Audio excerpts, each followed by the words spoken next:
Hello everyone, this is Bushra Khan. Welcome to RNN podcast.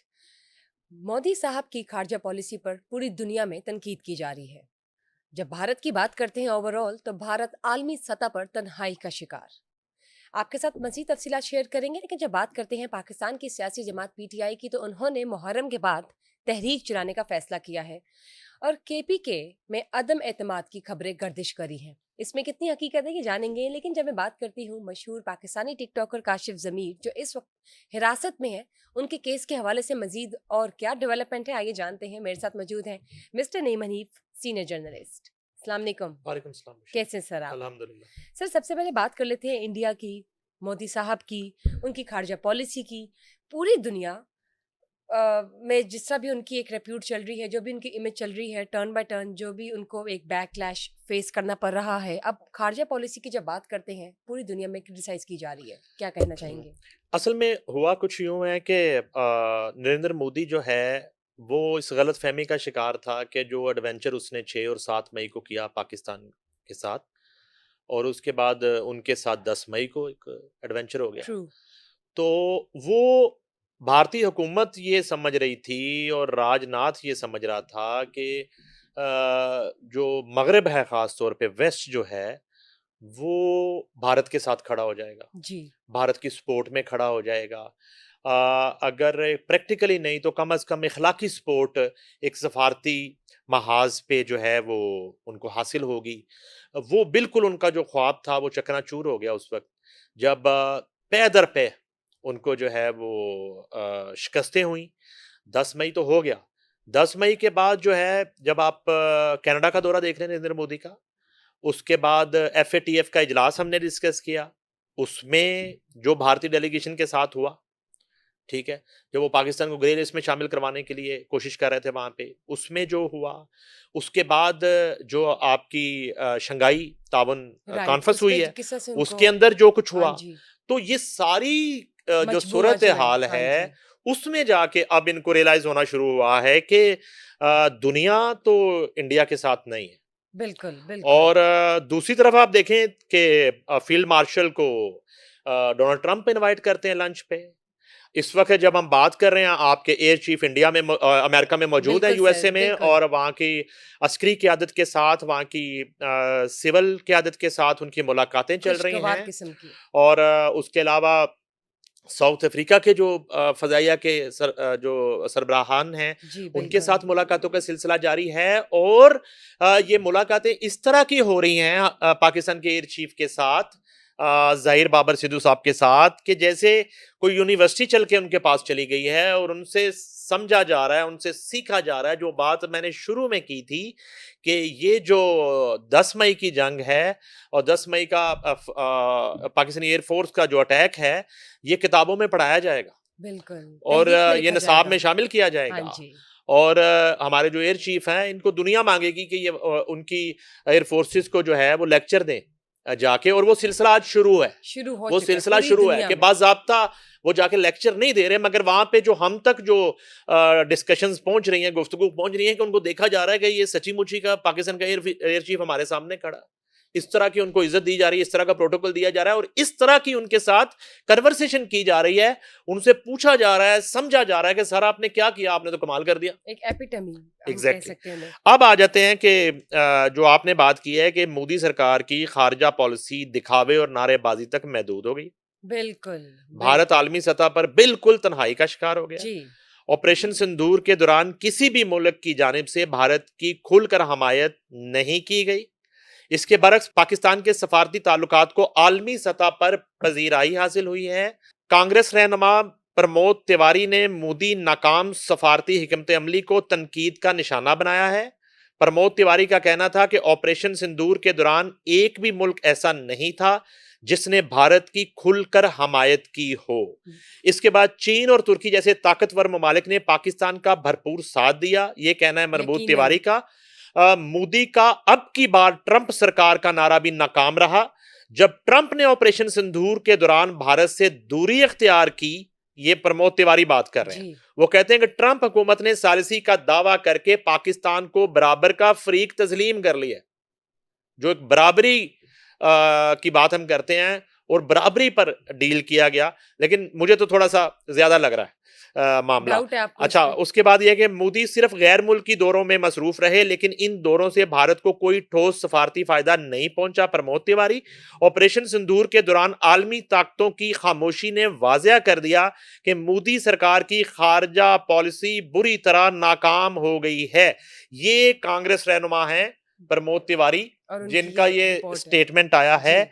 और इस वक्त India के अंदर और भारत के बाहर बहुत ज्यादा ओवरसीज जो भारतीय है उसकी तरफ से भी बहुत ज्यादा तनकीद का सामना है। ये जो मैंने चंद पॉइंट्स प्रमोद तिवारी के आपके सामने रखे हैं, डिस्कस किए ये हैं, तो वो कहते वाज़ेह हैं है कि वो कि टोटली नरेंद्र मोदी जो है वो सफारती महाज पर वो फेल हो चुके हैं। नॉकआउट हो चुके हैं। हाँ जी। अच्छा, बददस्तूर जो है वो हठधर्मी कायम है, जैसे हमने बताया था इससे पहले अपने शो में कि सुई 57 तैयारे अब वो खरीदे हैं रशिया से नरेंद्र मोदी ने। तो इस पे हमने सवाल किया सीनियर जर्नलिस्ट मुबश्शिर लुकमान से कि जी अब क्या होगा अगर मोदी जो है वो कोई बड़े लेटेस्ट तैयारे खरीद रहा है। तैयारी खरीद तो रहे हैं नई तैयारी के लिए। उन्होंने ये कहा कि पूरी दुनिया के तैयारे भी नरेंद्र मोदी खरीद ले, जब तक नरेंद्र मोदी के हाथ में इंडिया की भाग दौड़ है वो तैयारे गिरते ही रहेंगे। नंबर 1 ये। पॉइंट।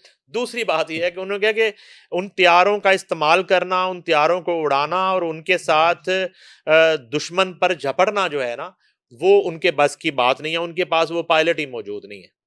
इसके बरक्स जो हम अपने जो है शाहीनों की बात कर रहे थे, अपने पायलट्स की बात कर रहे थे, उनका अपने कोई एयर चीफ मुकाबला ही की नहीं। बात कर रहे थे और उनका कोई अपना मुकाबला नहीं। हाँ जी। फजाइया की बात कर रहे थे। जी। तो वो एक प्रैक्टिकली साबित हुआ। ये गुफ्तगू के साथ जो है ना आवे ही आवे जावे ही जावे वाली जी, जी, कैंपेन जी। तो है नहीं। बिल्कुल ये सही तो बात। 10 महीने साबित किया। तो अब वहां सूरत हाल ये है कि वो जो है बिहार के इलेक्शन से पहले पहले कोशिश नरेंद्र मोदी ये कर रहा है कि किसी तरह थोड़ी बहुत स्टेबिलिटी आ फेस जाए। सेविंग, हाँ थोड़ी जी। बहुत कोई जो है ना वो जो शर्मिंदगी और थोड़ा बहुत जो सिंदूर मिटा दिया गया उसको बहाल किया जाए, उसको जो है दोबारा वो कुछ। उनकी मांगों से, वो कहीं ना कहीं नजर आ जाए थोड़ा बहुत, और उस वो कैंपेन में निकल सके और वो लोगों को जवाब दे सके और लोगों के सवालों का जवाब, वो जाहिर है कि जब आप कैंपेन में निकलेगा तो लोगों के सवालों का जवाब देना पड़ेगा। तो ज़ाहिर है। वो और उसकी पार्टी कैसे जवाब देंगे। सर मेरा यही सवाल था, बिहार के इलेक्शन भी अब करीब है, कुछ ही महीने दूर है, 2 से ढाई कर लें चले। ये बताइए अब आपको क्या सूरत-हाल लगती है? आए दिन जिस तरह की तनकीद की जा रही है, भारत का जिस तरह से मोरल जो है वो डाउन हो गया है और भारत के अपने ही लोग मोदी साहब से जो है वो बिल्कुल भी एक टेबल पर राय नहीं रखते अब, इत्तेफ़ाक राय। पूरी दुनिया में भी तन्हाई का शिकार है भारत। आपको क्या लगता है बिहार के इलेक्शन जिस जो मकसद है मोदी मोदी साहब का, जिनके पीछे उनके तमाम ये जो एक प्लॉटिंग्स और हम कह सकते हैं कि इस तरह की अनरीज़नेबल एक्टिविटीज़ का जो वो हिस्सा बनते हैं, सिर्फ़ just to gain confidence for Bihar election, वो आपको लगता है अचीव कर पाएँगे या नहीं? देखिए, अभी तो अब क्या सूरत लगता है? हाल आज के दिन तक तो ऐसी है कि अगर इसी सिचुएशन में इलेक्शन होता है तो मेरा ख्याल है कि इनको बहुत बुरी मार पड़ेगी अगर इसी सूरत हाल में इलेक्शन होता ठीक, ठीक। है। अब बिहार का वोटर ही चूंकि एक हक के राह-दही जो है वो रखे हुए है, क्योंकि उसके इलेक्शन अब होने जा रहे हैं। बाकी रियासतों में तो तकरीबन इलेक्शन प्रोसेस कंप्लीट हो चुका है। तो वहां अब इनको कुछ नया करके दिखाना पड़ेगा, जिसकी ये कोशिश में मसरूफ हैं। अच्छा, अब लॉलीपॉप आप दे नहीं सकते 2025 में। एक वोटर को आप जो है ना एक तसल्ली झूठी और एक लॉलीपॉप दे के वोट कैटर नहीं कर ज़ाहिर है, सकते। अब तो पूरी दुनिया और देख रही है उसके तमाशा। साथ साथ ये जो कैंपेन शुरू हो गई है मुखालिफ पार्टियों की तरफ से और ऑपोजिशन पार्टीज की तरफ से, और प्रमोद तिवारी जो बात कर रहे हैं और गांधी लीडरशिप जो बात कर रही है और दीगर जो ऑपोजिशन जमातें हैं वो जो बात कर रहे हैं, और इंडिया की जो सिख बरादरी है खास तौर पे बिल्कुल। वो जो बात कर रही है, इस सूरत हाल में नरेंद्र मोदी को बहुत ही कोई एक अछूता प्लान जो है वो इंट्रोड्यूस करवाना पड़ेगा। अगर वो इसी तरह एक बयानिया बनाने की कोशिश करेगा तो बयानिया बनाने की सूरत हाल तो ये है कि वो बात करने की पोजीशन में भी नहीं। बयानिया वो ज्यादा से ज्यादा ये बात कर देता है, और वो भी ऑन दी रिकॉर्ड उस तरह से वो बात नहीं कर रहा कि वो कर देता जी कि डोनाल्ड ट्रंप ने कुछ नहीं किया, वो जी वो तो हमने खुद ये फैसला किया। तो भैया आपने खुद ये फैसला किया, अपना इतना नुकसान करवा तो के, आपने इतनी पेंटी खा के, इतने बंदे मरवा के, इतना जो है ना अपनी तनसीबात तबाह करवा के, तो आपने फैसला किया सीज फायर का, फैसला नहीं किया, आपने तरला किया। तो आपने आपने वो रिक्वेस्ट कांटेक्ट की। किसने किया फिर यूएसए? बिल्कुल, हाँ आपने जी, किससे, चले वो बता दें। कि उस रात अच्छा कौन वो थे बता दें। जो? अच्छा फिर वो हाँ भी जी, बात है कि आप ओपनली कहें ना, एक आपकी वफाकी हुकूमत की तरफ से एक एलामिया आ जाए ना कि हम बिल्कुल इस बयानिए को और बात को मुज़हिक्का खेज़ करार देते हैं कि डोनाल्ड ट्रंप ने इंटरफेयर करके ये जंग रुकवाई। तो आप कह दें, क्यों नहीं कह रहे? आप कह भी नहीं रहे। तो ये सूरत हाल है। तो इस सूरत हाल में अगर इंतखाब हो जाता है इस सिचुएशन में, तो ये बुलंदोबाग दावों से भी वक्त गुजर चुका है और ये किसी भी झूठे कोई मंशूर झूठे कन्विंस नहीं बयानिए होगा पे बाका शहरी, लोग कन्विंस होते दिखाई नहीं दे रहे। जो रिपोर्ट्स आ और रही जो हैं, सूरत हाल है जो इस वक्त। सर्वेज आ रहे हैं, ठीक ठीक। सर्वेज के मुताबिक तो इंतहाई वीक सूरत हाल है नरेंद्र और मोदी ये और की। नीचे डाउन होती जा रही है। Exactly exactly. उसकी रीजन ये है कि बाकी रियासतों में भी जो इलेक्शन हुए तो कोई बहुत मौजू अक्सरियत के साथ नरेंद्र मोदी जो है हुकूमत में नहीं बैठे। वो बिसाखियों के सहारे इस वक्त वो हुकूमत में बैठा है। बिहार से वो नंबर गेम पूरी करने के चक्कर में है जो 10 मई के बाद उसके गले में अटक गई और वो बड़ा मुश्किल दिखाई दे रहा है कि वो नंबर गेम जो है अब वहां से पूरी वो करें। ईवानों में पूरी कर सके। राइट, बिल्कुल ठीक बात। मजीद लेट्स सी कि क्या हालात हैं इंडिया के। सर, मैं बात करना चाहूंगी पाकिस्तान की सियासी जमात पीटीआई की। मुहर्रम के बाद उन्होंने तहरीक चलाने का फैसला किया है, लेकिन इसके साथ साथ जब केपी की गवर्नमेंट की बात करते हैं तो वहां पे अदम एतमाद की खबरें गर्दिश करी है। इसमें कितनी हकीकत है? क्योंकि एक तो ये जो वाकया हुआ था अफसोसनाक सवात का, उसके बाद जो उनका रिस्पांस आया और जो पूरे पाकिस्तान का रिस्पांस है केपी की गवर्नमेंट के हवाले से जो फीडबैक जा रहा है, उसको मद्देनजर रखते हुए आप क्या कहते हैं? आपने देखें सवाल में मुझे थोड़ा सा ना वो कर दिया है, डिस्टर्ब कर दिया है कि आपने कहा पाकिस्तान की जमात पीटीआई। तो पहले मुझे ये थोड़ा सा इस पे आज बात करते हैं कि ये पीटीआई पाकिस्तान की जमात है। सर, पाकिस्तान की जमात का मतलब है कि इस मुल्क की जमात है, पाकिस्तान की सियासी जमात तो है इस पीटीआई। मुल्क के लोगों पर मबनी है। अब हम कह तो सकते हैं, लेकिन अब जो उनकी एक्टिविटीज हैं या जिस तरह से वो अपना एक लेके चल रहे अच्छा, हैं माइंडसेट, ओके। वो कोई जमात जो है मुल्क अपने मुल्क के खिलाफ 9 मई करती है। ये तो जरा थोड़ा सा मुझे समझा दें, कोई अपने मुल्क के खिलाफ ये 9 तो मई इमरान करती खान है। साहब खुद बताएंगे। कोई जमात, अगर आपका मुल्क हालते जंग में हो जी, और वो अपने मुल्क के खिलाफ प्रोपेगेंडा कर सकती है, वो दुश्मन मुल्क की जुबान बोल सकती है, वो अपनी फौज पर हालते जंग में तनकीद कर सकती है।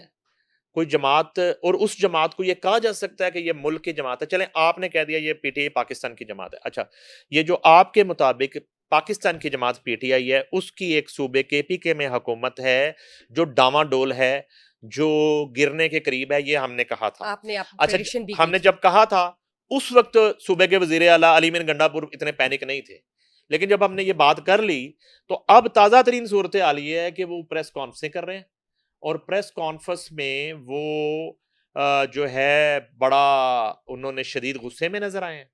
उनके राइट साइड पे सलमान अकरम राजा बैठे हुए हैं, वो कदरे बड़े धीमे आदमी हैं। लेफ्ट पे बैरिस्टर गोहर है, वो भी जरा मौजू बात करते हैं, वो बिलो दी बेल्ट नहीं करते बात। शेख वकास वकास अकरम है, वो नून लीग छोड़ के वो उधर गए हुए हैं। तो अली मीर गंडापुर इन सब में बैठ के ये कह रहे हैं कि वो मैं चैलेंज करता हूँ रियासत को। ये रियासत को जी जी चैलेंज जी जी करते जी हैं, अब उन्होंने एक नई बात कर दी है। बताइए। अली मीर गंडापुर रियासत को चैलेंज कर रहे हैं और वो कह रहे हैं कि नाम लेके कह रहे हैं कि पूछें जाके DGISPR से कि जो है ना वो पीटीआई कितनी मकबूल जमात है, उसकी आवाम में मकबूलियत क्या है, और पूछें जाके आप रियासत से, और पूछें जाके आप फलां से कि जो है वो इमरान खान कितना मकबूल लीडर है, और बिल्कुल ठीक बात। साथ वो चैलेंज कर रहा है कि अली मीर गंडापुर के, वो कह रहा है कि मेरी हुकूमत जो है उसको आप गिरा के दिखाएं। मेरी हुकूमत, यानी अच्छा चैलेंज कर रहे हैं वो। अब मैं आपको याद दिलाता हूँ, इनके जो मुर्शद है ना वो अडयाला जेल वाले, जी, आपको मैं याद दिला देता हूँ। वो एक जलसा कर रहे थे जिसमें वो साइफर लहरा रहे थे, उसमें भी और उससे पहले भी वो दुआ किया करते थे जलसे में। हम्म, वो दुआ करते थे कि अल्लाह ताला से मैं दुआ करता हूँ कि ये जो है अपोजिशन की जमातें मेरे खिलाफ अदम एतमाद लेके आए, अल्लाह ताला से मैं दुआ करता हूँ। इमरान खान कह रहा होता था, जी जी जी। आपको याद है? जी बिल्कुल। और अल्लाह ताला उनकी दुआ कबूल कर लेते कबूल थे। हो। ठीक है, उन्होंने दुआ की जलसों में कि मैं अल्लाह से दुआ करता हूं कि ये मेरे खिलाफ अदम एतमाद लेके आए, अल्लाह ने उनकी दुआ कबूल कर ली। इसमें किसी का क्या कसूर है?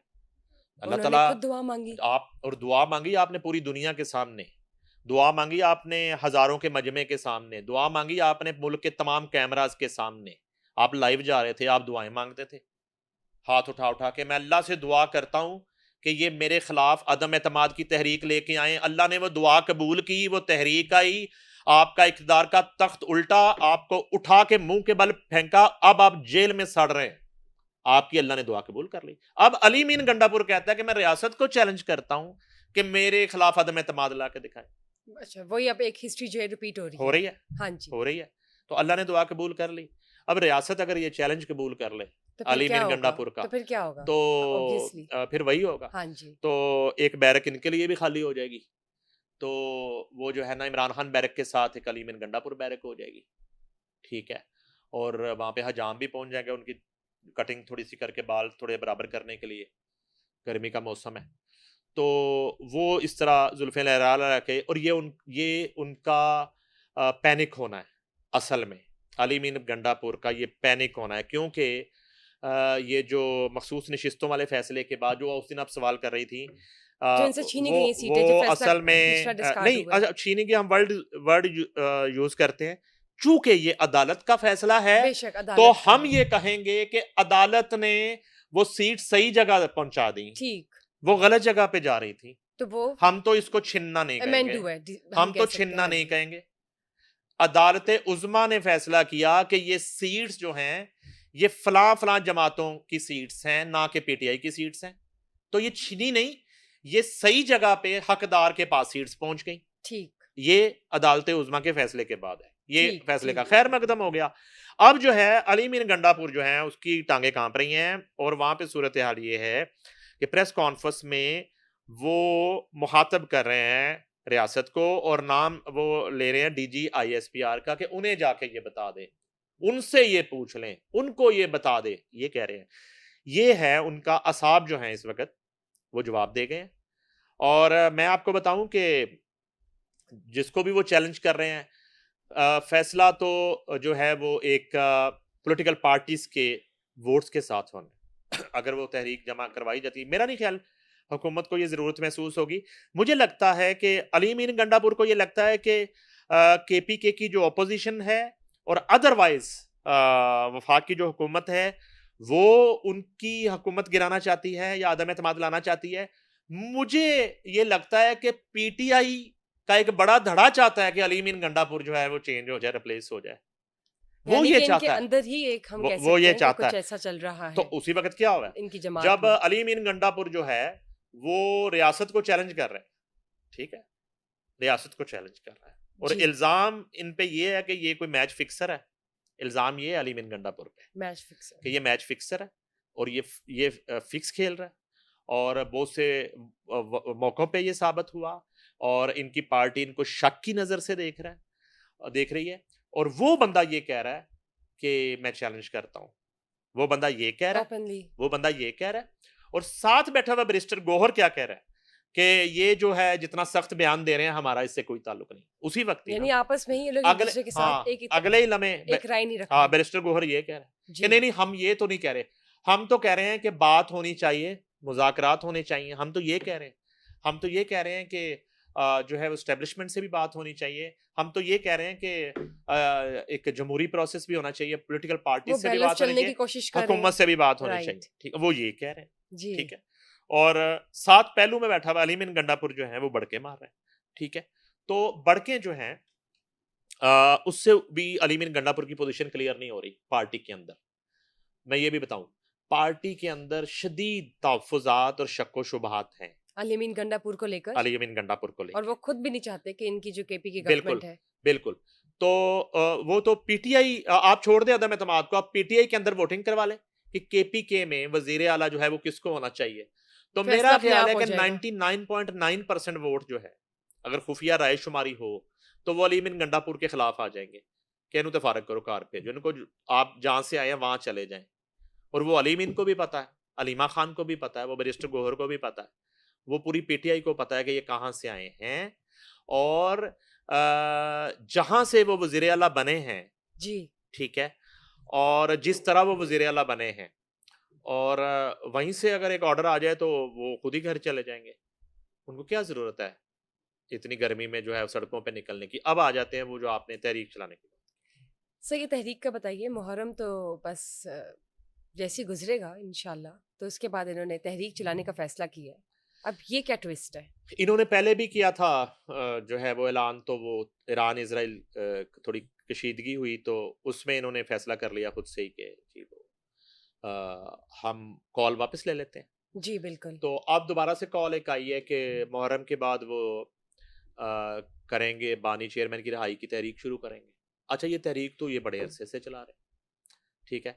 अब वो उन्हें ये लग रहा है कि शायद अदालतों से इंसाफ नहीं मिलेगा, बावजूद इसके कि जब हम बात कर रहे हैं 9 मई के काफ़ी लोगों की ज़मानतें हुई हैं, उन्हें रिलीफ मिला है 9 मई 9 के। मई काफ़ी के। मुल्ज़मान जो हैं मुख्तलिफ ठीक है। शहरों के जो मुल्ज़मान थे, मेरे ख्याल में कोई 5-6 हैं या इससे ज़्यादा उनको हैं। ज़मानतें मिल गई है। उनकी उनकी हाँ जी ज़मानतें हुई हैं। ठीक। और इससे कबल भी ईद ईद से पहले भी काफ़ी लोगों को जो है वो बरी किया गया, रिहा किया गया, उनकी ज़मानतें हुई। तो इस तरह की सूरत हाल भी है। अच्छा, अब ये है कि इन्होंने उस वक़्त जो है ना खुद से फैसला कर लिया कि हम कॉल वापस ले लेते हैं। अब जो है वो एक मायूसी आप कह लें, जब अली महान कहती हैं कि माइनस इमरान खान हो गया, और अली मीन गंडापुर कहते हैं कि इमरान खान की बहनों के बयानात से हमारा कोई ताल्लुक नहीं है, और उन पर कोई सीरियस ना ठीक है? होए। और उनको सीरियस ना लें। जी। और अब जो है मेरा ख़्याल है कि एक मायूसी है पीटीआई के अंदर, लीडरशिप के अंदर। और कारकुन जो है बेचारा वो तो कोई नज़र ही नहीं आता। ज़ाहिर वो है तो मायूस है ना, अब तो अगर जो आप थोड़ा-सा सिचुएशन है। जाके डीपली देखें तो पीटीआई के अंदर ये गिनी-चुनी लीडरशिप ही आपको दिखाई देती है। मैं कितने नाम आपको अभी गिनवा और सकता इनकी भी हूँ, विकटें गिर रही हैं लीडरशिप के जो है आहिस्ता-आहिस्ता। ही नहीं, जी। जिनका कुछ अता पता ही नहीं है वो कहाँ है अब, किस वक़्त ठीक, ठीक। किस जगह हैं। उन्होंने कभी बात ही नहीं की, रिहाई की, ना रिहाई की। ये चंद लोग हैं और जो इक़्तिदार के मज़े ले रहे हैं केपीके में, और उसको वो जस्टिफ़ाई करने की कोशिश कर रहे हैं, और ये बुरी तरह नाकाम हुए हैं किसी भी तहरीक के चलाने में। और इन्होंने जब भी कॉल दी, इनकी कॉल नाकाम हुई, और अब दोबारा से ये एक कॉल है। और ये कॉल जो है असल में ये मायूसी है अदालतों से जो है वो ज़मानतें ना होने के बाद। और उसके बाद बहुत सारे ऐसे डेवलपमेंट्स हैं कंट्री में जिनको मैं समझता हूँ कि डिस्कस करना इतना ज़रूरी नहीं है। उन डेवलपमेंट्स के बाद इनको ये लग रहा है कि अब मुश्किल हो जाएगा। अब तो पीटीआई का अब वो वो एक स्टेटस नहीं और रहेगा। अब देखें कि आप 10 मुहर्रम के बाद किस मौसम में ये मुज़ाहरे का तहरीक का मौसम है। इस गर्मी के मॉनसून। इस शिद्दत में, और इस आप किसी भी सूबे की आप बात कर लें, और इन हालात में जो आप गर्मी इंतहा जो पर है है। आपने तो वो एसी वाली गाड़ी में बैठ के आना है और उसी में भाग जाना है। तो एक आम कारकुन जो है अब बेहोश हो वो जाए, बहुत से इस मौसम में आप उसको इम्तिहान में डालेंगे, जो बेचारा गिना-चुने अगर तकलीफ में निकलें आए भी, कोई। और आप कहीं से वो एक पेड ऑडियंस अगर क्रिएट भी करेंगे, तो वो बेचा किन हालात में आप कॉल दे रहे हैं, और आप सिरे से ही गलत टाइम का इंतखाब कर रहे हैं। नॉट द राइट आप सीजन। जुलाई अगस्त जो है उसका जो वेदर है, उसकी शिद्दत, और उसके सामने आप एहतजाज और धरने का ऐलान कर रहे हैं कि सिरे से ही वो एक नाकाम अटेम्प्ट आप करने जा रहे हैं, ठीक है? बिल्कुल। और और ये मुनासिब वक्त नहीं है। मुनासिब वक्त नहीं है, बिल्कुल भी मुनासिब वक्त नहीं है। इस तरह की सूरत हाल है। बहरहाल अब उन्होंने कुछ ना कुछ तो बेचना है। अब जब वो मुलाकात के लिए अडयाला जाते हैं तो वहाँ भी कुछ जवाब देना पड़ता है कि जी हम ये कर रहे हैं और ये करने जा रहे हैं। और जब-जब इन्होंने एहतजाज किया, इन्होंने ब्लंडर्स किए, इन्होंने मिसएडवेंचर्स किए, इन्होंने जो है ना बिल्कुल एक फ्लॉप स्ट्रैटेजीज़ के साथ ये गए, और उल्टा ये जिस शख्स की रिहाई की बात करते हैं उसको फिर फँसा के आ जाते हैं। उल्टा जो है ना उस शख्स का ये नुकसान करते हैं। उसके मुकदमात में कुछ 6-8 वीक मुकदमात का प्लानिंग। इज़ाफ़ा कर देते हैं, वीक प्लानिंग। बजाए इसके कि आप वो मुकदमात जो हैं, हाँ उनसे जी, कोई वो ज़मानतें हों, उसमें कोई बिल्कुल। रिलीफ़ मिले, और वो जो सज़ा में कमी आए, और ये एक नए कट्टे खोल के और नए केसेस खड़े करके चले। और जो मिस्टर अली अमीन गंडापुर है, वो रास्ते में आते-आते न जाने कहाँ चले जाते हैं, यू टर्न ले लेते हैं। हाँ, वो उनकी गाड़ी असल में प्रॉब्लम है। उनका ना गाड़ी के 6 गियर हैं। वो जो है ना वो 5वें तक तो उन्हें पता चलता है वो सीधी चलती है, और छठा कहीं लग जाता है ना तो गाड़ी खुद ही मुड़ जाती है। तो वो तो गाड़ी इस बदलनी मौसम में पड़ेगी। अगर उन्होंने तहरीक उनकी चलाई। उनकी गाड़ी बदलनी पड़ेगी, और उसी गाड़ी में बैठ के वो वज़ीर आला बने हैं। वो गाड़ी है एक ना जिसमें बैठ के वो जी, वज़ीर आला जी, बने जी। थे, उसका गियर जो है ना एक ज़्यादा है। वो जब अली मिन गंडापुर जा रहे होते हैं मंज़िल की तरफ और डी चौक की तरफ, तो वो अचानक जब वो गियर लगता है ना, गाड़ी को, तो यू तो टर्न। उनका कोई कसूर ठीक नहीं है। ठीक। उनका और उनका ड्राइवर बेबस हो जाते हैं, गाड़ी यूं घूमती है, समझती है, यूं जी जी घूमती है, जी। अब ची की आवाज आती है टायरों की, वो गाड़ी घूमती है अलीमीन गंडापुर की, गाड़ी वापस केपीके की तरफ चली जाती है, वो गाड़ी का मसला ठीक। है। अलीमीन गंडापुर हर दफा तो पहुंचना अगर चाहते हम हैं, गाड़ी चेंज करवा लें उनकी। गाड़ी चेंज करेंगे तो फिर वो उनकी हुकूमत चेंज हो जाएगी, फिर क्या करोगी?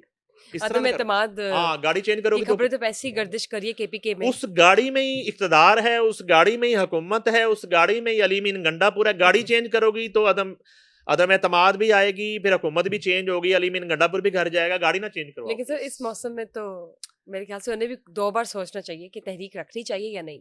एनीवेज, बात करते हैं मशहूर पाकिस्तानी टिकटॉकर काशिफ ज़मीर की।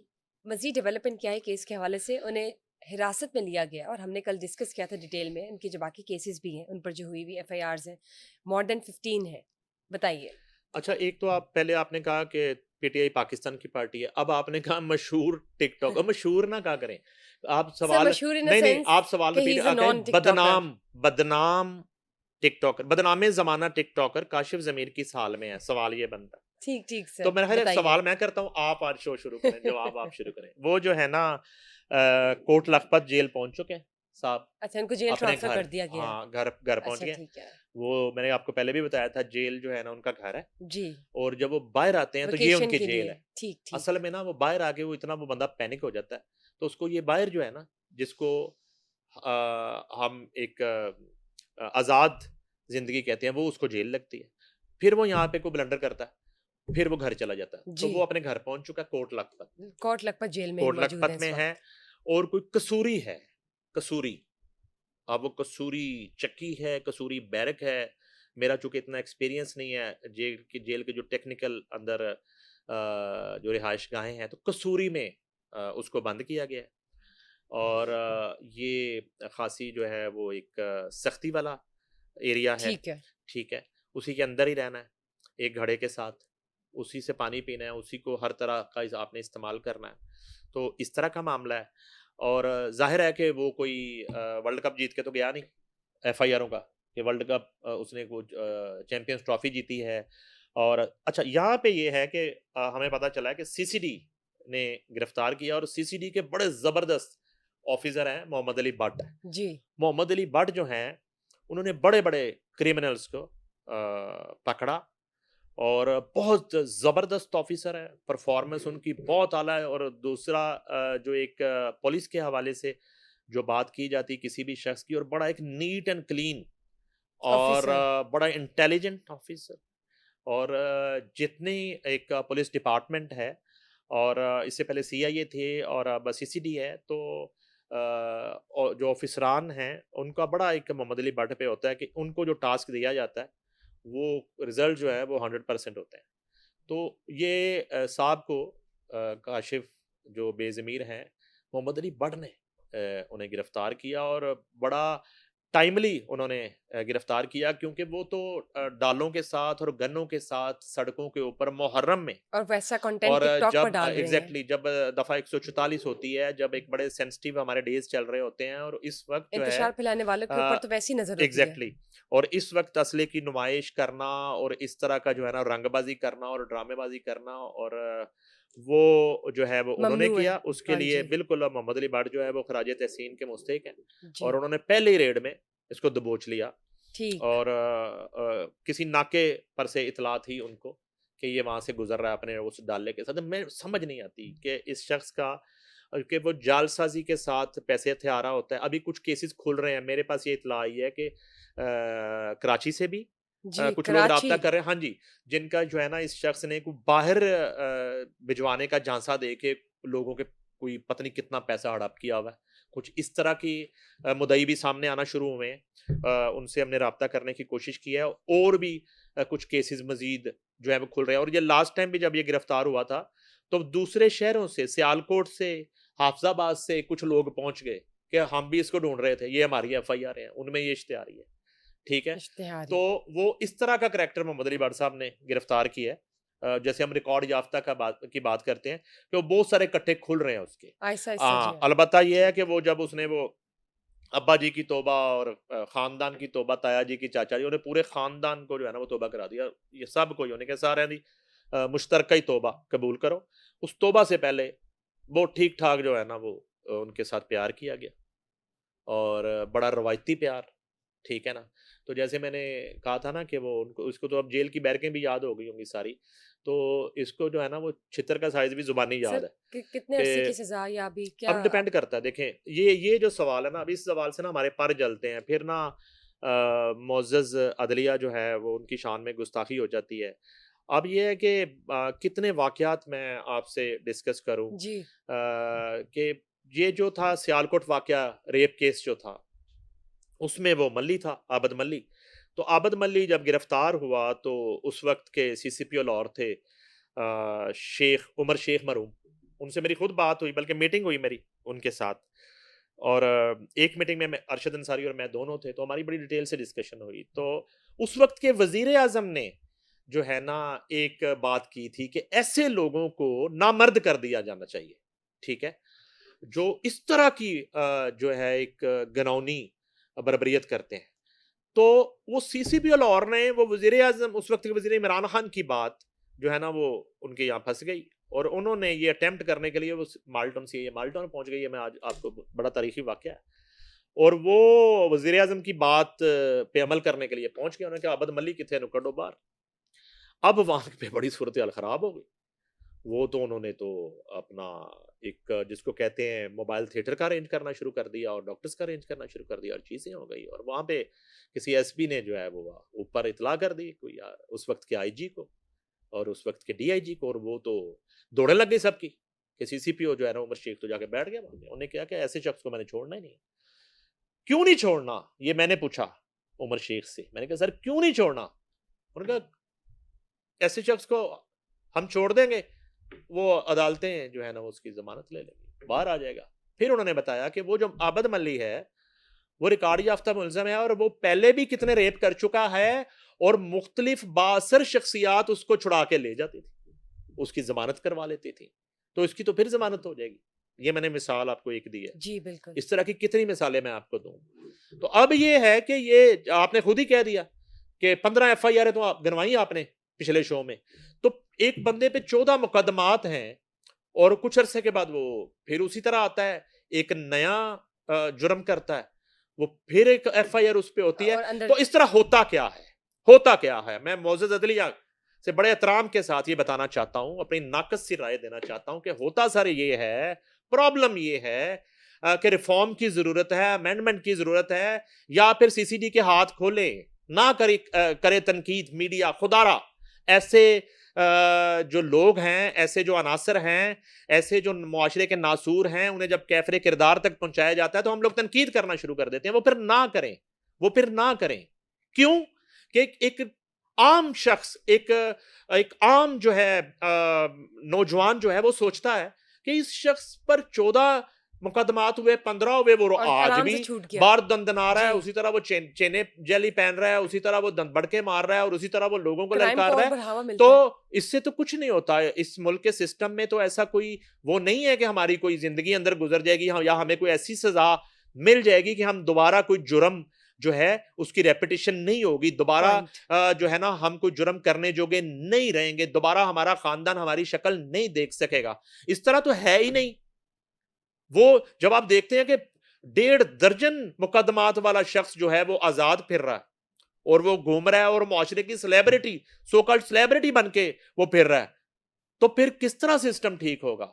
ये तो उल्टा हम जो है ना एक जुराइम को प्रमोट कर रहे हैं, उसको बढ़ावा दे रहे हैं। ऐसे लोगों को जो है ना आप किसी भी वजह से कोई भी वो नुक्ता निकाल के जब उनको रिलीफ आप दे देते हैं, बढ़ावा मिलता है फिर ऐसे ठीक है ना जी। तो ये इतनी सी बात है। तो ये थोड़ा सा मेरा ख्याल है कि रिफॉर्म्स की भी जरूरत है, बिल्कुल सही बात और सीसीडी जैसे जो जबरदस्त सितारे, मैं आपको बता दूं, सीसीडी के क्याम के बाद जो गुंडा अनासर है, मैंने आपको पहले भी बताया था, ये बिल्कुल इनकी टांगे कांप रही हैं, ठीक है, इनको रातों की नींदें हराम है। बड़े ऐसे लोग हैं जो रोजाना मुख्तलिफ फोन से, मुख्तलिफ जराए से ये पता कर रहे होते हैं कि जो लिस्टें हैं नजायज फरोशों की, गुंडा राइट अनासर की, रिकॉर्ड राइट याफ्ता की, अंडरवर्ल्ड की, जो लिस्टें हैं उनमें कहीं हमारा नाम तो नहीं है, कहीं हमारे ऊपर ध्यान तो नहीं पड़ गया, कोई रेड उसमें लिस्ट में है और कोई ब्लू में है और कोई ब्लैक में है, कोई कहां है। तो कुछ लोग अपना नाम निकलवाने के लिए तगदो कर रहे हैं, लेकिन इस सीसीडी के इस खौफ से यह हुआ कि वो तमाम तरह अनासर अंडरग्राउंड चले गए। फिलहाल उनकी सरगर्मियां जो है वो महदूद हो गई। आपको अब आवाज नहीं आती, शुक्र अल्हम्दुलिल्लाह, कि यहां पर जो है ना कोई भत्ते की पर्ची चली गई है, यहां पर जो है ना कोई टारगेट किलिंग हो गई है, यहां पर जो है ना कोई गैंग वॉर से कोई बंदा मार दिया गया है, या इस चौक में जाके ना वो शादी के अंदर घुस के जो है फलां शख्स को। अब वो उसमें कमी आई है बिल्कुल, जिसका सेहरा जो है वो सीसीडी के सर जाता है। और जाहिर है कि ये फैसला हुकूमत का है, इसका क्रेडिट हुकूमत को भी जाता है, और हम अप्रिशिएट करते हैं इस यकीनन, हुकूमती फैसले यकीनन। का और सीसीडी की कार्रवाइयों का। हम बिल्कुल अप्रिशिएट करते हैं, हेड्स ऑफ टू सीसीडी, और खैर मकदम करते हैं। और हम इस तरह सपोर्ट करते रहेंगे जब तक इन गुंडा अनासर को कैफरे किरदार तक पहुंचाने के लिए मोहम्मद अली भट्ट जैसे और सीसीडी के जो बहादुर अफसरान हैं वो कार्रवाइयां करते रहे। मिस्टर सुहेल जफर चट्टा, बिल्कुल। Thank you sir. Thank you guys. अगर आप कमेंट करना चाहते हैं या फीडबैक देना चाहते हैं तो please let us know in the comment section below down. Thank you for being part of the podcast. See you guys again in the next session. Till then stay tuned. Bye bye.